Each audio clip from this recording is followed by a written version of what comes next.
जय हिंद एवरीवन, स्वागत है सभी का एचपी पॉइंट पर। दोस्तों, उम्मीद करता हूँ सभी बहुत अच्छे होंगे। हम तो अच्छे हैं, लेकिन हमारे कुछ पड़ोसी अभी अच्छे बिल्कुल भी नहीं हैं। मैं बात कर रहा हूँ नेपाल की फ्लैश फ्लड्स की। नेपाल में जो डिज़ास्टर आया है एकदम से, मैं उसकी बात कर रहा हूँ। बहुत दुखी हूँ मैं भी आप सभी की तरह, लेकिन हम कुछ नहीं कर सकते, हम सिर्फ हेल्प कर सकते हैं। तो इंडिया जो है फर्स्ट कंट्री है जो नेपाल को रिलीफ जो है वो पहुँचा रहा है या उनकी एड कर रहा है, राइट। और बाकी भी ऑब्वियस सी बात है, बाकी कंट्रीज़ ने भी नेपाल की मदद करने की जो है वो बात करी, चाहे वो यूनाइटेड नेशंस हो, यूएसए हो, यूके हो, ऑस्ट्रेलिया हो, सभी कंट्रीज़ ने हाथ आगे बढ़ाया है। चलिए दोस्तों बात करते हैं, कोशिश करते हैं जानने की कि आखिरकार ऐसा हुआ क्यों। What are the possible reasons for it, right? मैं ये नहीं कह रहा हूँ कि यही हुआ होगा। What are the possible reasons? क्योंकि अभी तक कुछ भी क्लियरिटी नहीं हुई है कि ऐसा हुआ क्यों आखिरकार। कुछ पॉसिबल रीजंस है वो मैं आपके साथ डिस्कस करूंगा इस वीडियो में। और इसमें एंड में मैंने यहाँ पे आप लोगों के लिए, क्योंकि ऑब्वियस सी बात अब ये न्यूज़ में चल रहा है तो हमारे एग्जाम पॉइंट ऑफ व्यू से बड़ा इंपॉर्टेंट है। मैंने आपको एक रिवर सिस्टम, मैंने एक स्ट्रक्चर बना के आपको समझाने की कोशिश करी है। यू कैन सी, आप देख सकते हो। इससे होगा क्या कि आप इससे खुद मैपिंग बना सकते हो और आपको चीज़ों को रिटेन करने में हेल्प मिलेगी। इसके साथ यार, जैसे मैं देख रहा था बहुत सारे वीडियोस, कुछ बहुत सारे डिस्टर्बिंग विजुअल्स भी थे। लोग आधे कट चुके हैं, किसी की टांग अलग है, किसी का सर अलग है, किसी धड़ से अलग है।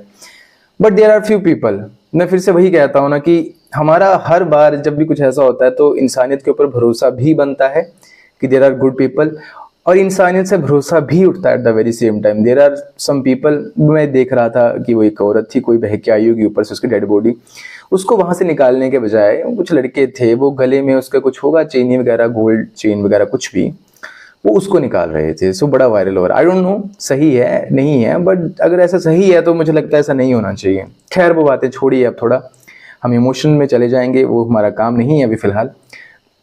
बात करते हैं नेपाल तिब्बत नेपाल फ्लड्स के। अच्छा, इससे पहले बता दूं, हिमाचल प्रदेश एडमिनिस्ट्रेटिव सर्विसेज की नोटिफिकेशन आउट हो चुकी है। तो आप में से जो भी एस्पायरिंग कैंडिडेट्स हैं, फटाफट से एग्जाम भर लो। अलाइड सर्विसेज की भी वैकेंसीज आने वाली हैं। तो ये जो वीडियो रहने वाला है, ये यूपीएससी, एचएस, किसी भी स्टेट पीसीएस के लिए इंपॉर्टेंट है या किसी भी एग्जाम के लिए, तो आप देख सकते हो। और अगर आपको हमारा एफर्ट अच्छा लगे तो सब्सक्राइब जरूर करिएगा, फॉलो जरूर करिएगा। Thank you so very much. Tibet Nepal floods ये पिक्चर्स आप देख सकते हो। पहले बहुत बढ़िया, यहाँ पे अगर मैं मार्क करूं तो ये पूरा का पूरा एक शहर है, जहां तक मैं रिकॉल कर पा रहा हूं, त्रिशूली बाजार है ये, ठीक है। अब आप देखो कि ये सारा का सारा मलबे के अंदर है। इधर आओगे जरा, ये तिब्बत है दोस्तों, चाइना के अंडर, ठीक है, ऑटोनोमस रीजन। ये नेपाल है। यहाँ पे ये लेक मानसरोवर दिख रहा है, ये माउंट कैलाश। आपको पता है इंडिया के भी लगभग 150 के आसपास जो बंदा वो मिसिंग है, और उसमें से ज्यादातर मैक्सिमम जो थे वो यही थे जो यहाँ पे पिलग्रिमेज के लिए, यहाँ पे श्रद्धालु जो थे, लेक मानसरोवर की यात्रा जो थी उसके लिए। तो यहाँ से जो क्रॉस करते हैं ना, रसवागढ़ी जो चेक पोस्ट है तिब्बत और ये नेपाल के बीच में, तो यहाँ से काफी सारे बंदे लापता हुए हैं। तो ये भी आपको लेक मानसरोवर का भी थोड़ा सा ध्यान में रखना पड़ेगा। ये है लोकेशन ऑफ लैंडस्लाइड। क्या है, क्यों है, बात करते हैं। रसवा district maximum worst affected district है नेपाल का भी इस डिजास्टर से। आइए बात करते हैं। आपको खुद भी प्रिपेयर कर रहे हो एग्जाम के लिए, तो क्या पॉइंट्स याद रखने हैं इस पेपर के लिए। देखो, आपको रसवागढ़ी बॉर्डर चेक पॉइंट याद रखना है, ये वॉश आउट कंप्लीटली चला गया है। नदियों के कौन कौन से नाम आपको, लेंदे रिवर, भोटेकोशी, त्रिशूली, नारायणी नदी, ठीक है, और ये जो मैंने लिख दिया पे लेंदे खोला, ये आपको नाम याद रखने। मैंने एंड में ये भी बताया हुआ इसके बारे में, ईच एंड एवरीथिंग। जायरोंग काउंटी जो तिब्बत का एक रीजन है, वो याद रखना है, क्योंकि ये क्रॉसिंग बॉर्डर है चाइना एंड नेपाल का। वर्स्ट इफेक्टेड है, यहाँ पे बहुत सारे लोग मारे गए हैं तिब्बत के भी। बात करते हैं main possibilities according to the scientists and meteorologists, ठीक है, क्या पॉसिबिलिटीज उन्होंने बताई हैं। सो आइस रॉक अवलांच की बात चल रही है कि भाई आइस रॉक अवलांच ऊपर आया होगा, जिसने कि लेंदे खोला जो एक नदी है जो कि गोर्जिस से होके आती है, तो उसको ब्लॉक कर दिया होगा। एक नेचुरल डैम बना है, और फिर एक ट्रेमर 5.2 मैग्नीट्यूड का बताया जा रहा है, जिसकी वजह से वो उसकी जो बाउंड्रीज टूट गई, एंड एक बहुत मैसिव फ्लैश फ्लड जो है वो आया लोअर रीजन्स में। सो वेस्टर्न डिस्ट्रिक्ट और इंडियन जो आईएमडी है हमारा, इंडियन मेट्रोलॉजिकल डिपार्टमेंट, उन्होंने बोला कि western disturbances plus monsoon rainfall दोनों कंबाइन हुए हैं, जिससे कि नेपाल में पिछले कुछ दिनों से 8-10 दिनों से भारी बारिश भी हुई थी। वो भी कारण हो सकता है इतने मैसिव फ्लड्स का। There are some speculations and we will come to know very soon, right. Possible sequence of Nepal disaster, मैंने यहाँ पे एक सीक्वेंस बनाया है कि ये सीक्वेंस हो सकता है जो हमें देखने को मिल भी रहा है यूजुअली, ठीक है। तो पॉसिबल सीक्वेंस क्या है नेपाल डिजास्टर वाटर का, देखो डिजास्टर का, avalanche and debris narrow valley, ऊपर जाके नैरो वैली में अवलांच डेब्रिज यहाँ पे इकट्ठा हो गई हैं। इन्होंने लेंदे खोला को ब्लॉक किया इस डेब्रिज ने। डेब्रिज में क्या होगा भाई, ऑब्वियस सी बात है, पत्थर होंगे, पानी भी होगा, पत्थर वगैरह जो मड वगैरह आएगा, उसने उसको रोक दिया, एक ब्लॉकेज क्रिएट कर दी, तो एक नेचुरल डैम बना दिया। अब हुआ क्या कि ये जो लैंडस्लाइड हुई है इसने डैम बना दिया। ट्रेमर 5.2 मैग्नीट्यूड का फील करा गया, रिकॉर्ड करा गया यहाँ पे, उसकी वजह से डैम ये फेलियर हुआ, इसकी बाउंड्रीज टूटी और फ्लैश फ्लड्स जनरेट हुआ है। तो इसको मैं GLOF से भी लिंक कर सकता हूँ, है तो वही है काइंड ऑफ, ये ऊपर अपर वैलीज में बन रहा है तो glacier lake outward floods, right. तो ये आपको पेपरों में ध्यान रखना, यहाँ से क्वेश्चन आ सकता है। फ्लैश फ्लड्स तो sudden high velocity water debris flow होता है भाई, कीचड़ जो आप देखते हो बहुत पत्थर चल रहे होते हैं सब, आप उसके रास्ते में जो भी आता है उसको बहाते हुए ले जाता है। और ये ट्रांस बाउंड्री भी हो सकता है। ट्रांस बाउंड्री मतलब एक कंट्री में बनेगा तो दूसरी कंट्री को भी इफेक्ट कर सकता है, जैसे तिब्बत में बना लेकिन नेपाल को भी ले गया साथ में, ठीक है। ग्लेशियर लेक आउटवर्ड फ्लड्स क्या होते हैं, ग्लेशियर मेल्ट होते हैं तो ऊपर वाटर कलेक्ट हो जाता है अपर एरियाज में, और ऐसा क्यों होता है, क्योंकि avalanche, tremor, landslide, heavy rain की वजह से जो डेब्रिस आती है वो ब्लॉक कर देती हैं, तो ये बन जाते हैं ऊपर। लेकिन जब भी होता है क्या है कि जब भी यही अगर मान लो अर्थक्वेक आ गया, लैंडस्लाइड होगी, हैवी रेनफॉल हो गया, ये इसकी बाउंड्रीज टूट जाती हैं और बहुत ज्यादा बड़ा मैसिव फ्लड जो है वो आ जाता है लोअर एरियाज में, पहले भी हो चुका है।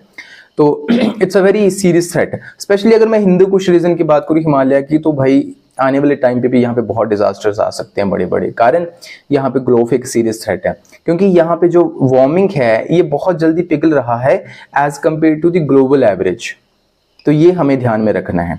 चलिए अब जो इंपॉर्टेंट रिवर्स मैंने आपको बताई थी उसके बारे में जरा जानकारी लेते हैं। भोटेकोशी, भोटेकोशी बेसिकली इसको तिब्बत में बुकु या पुकु बोला जाता है, नेपाल में भोटेकोशी बोला जाता है, नेपाल में सुनकोशी भी बोला जाता है जब ये सुनकोशी के साथ मिलती है। तिब्बत से देखो तिब्बत से नॉर्दर्न नेपाल में ये एंटर करती है और त्रिशूली के साथ मर्ज करती है और फिर ये बना देती है नारायणी, नेपाल में ये बनाती है नारायणी, ठीक है। इंडिया में एंटर करती है ये वाल्मीकि नगर कहाँ, चंपारण बिहार में, और फिर उसके बाद इंडिया में एंटर करने के बाद ये बन जाती है गंडक, और फाइनली फिर नीचे सोनपुर में मिल जाती है गंगा रिवर सिस्टम के साथ। इतना क्लियर हो गया। लेंदे खोला की बात करें भैया, ओरिजिनेट करता है जायरोंग कोंटी तिब्बत, मैंने ऊपर भी बात बताया था अभी, और तिब्बत से नेपाल, और ये भोटेकोशी की एक ट्रिब्यूटरी है और इसका बड़ा रोल है क्योंकि इसमें ब्लॉकेज आई थी, इसमें एक नेचुरल डैम बना हुआ है। और आपको एक बात बता दूं, नेपाल ने चाइना ने एक और एडवाइजरी जारी करी है कि भैया आने वाले समय में और ऐसे 1-2 फ्लड्स आ सकते हैं, पूरी तरह से वो डैम टूटा नहीं है अभी। त्रिशूली की बात करें तो इसको ओरिजिन होता है किरोंग सांगपो तिब्बत से, ये फ्लो कर मिल जाती है नारायणी में, और फिर ये national park Chitwan national park Nepal का वहां से फ्लो करती है। तो क्वेश्चन आ सकता है त्रिशूली चितवान नेशनल पार्क, याद रखना उससे फ्लो करती है ये।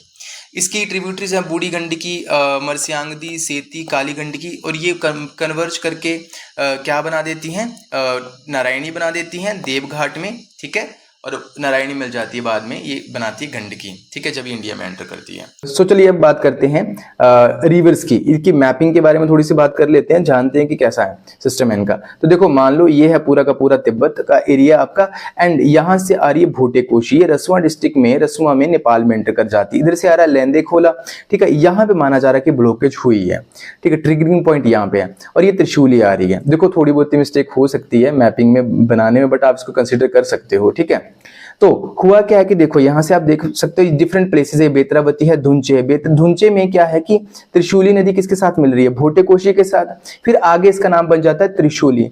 त्रिशूली देवघाट में मिल जाती है किसके साथ, ये त्रिशूली जब देवघाट में पहुंचती है इसके साथ बाकी नदियां मिलती हैं तो ये बना देती है नारायणी। क्या बना देती है, ये नारायणी बना देती है। यही नारायणी नदी जब वाल्मीकि नगर में एंटर कर जाती है ना इंडिया में, तो इसका नाम बन जाता है गंडकी। ये याद रखेंगे। तो ये इंडिया है, ये नेपाल है, ये तिब्बत चाइना ऊपर, ठीक है।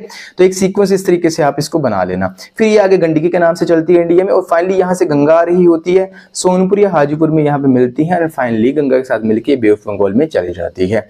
सो ये पूरा सीक्वेंस है। आई होप आपको ये क्लियर हुआ होगा। अगर क्लियर हुआ है आपको तो मुझे लग रहा है कि these are the possible areas जहां से आपको यूपीएससी में, स्टेट पीसीएस में क्वेश्चन पूछे जा सकते हैं। इसके अलावा कुछ और जानकारी होगी तो थोड़ा ऐड ऑन कर लेना, आपका बात बन जाएगी। So thank you so very much. And अगर वही बात है एंड में कि अगर आपको कंटेंट अच्छा लगता है, आपको लग रहा है कि बढ़िया चीज़ें मिल रही हैं फ्री ऑफ कॉस्ट आपको सिर्फ नोट्स बनाने हैं इनके, तो आप हमें फॉलो कर सकते हैं। आप हमारा इंस्टा पेज भी फॉलो कर सकते हैं, HP पॉइंट के नाम से है, आपको स्क्रीन पे कहीं दिख रहा होगा लोगो इसका। तो वहाँ पे भी मैं डेली करंट अफेयर्स के शॉर्ट वीडियोस जो वो डालता रहता हूँ। Thank you so very much, ध्यान रखिए।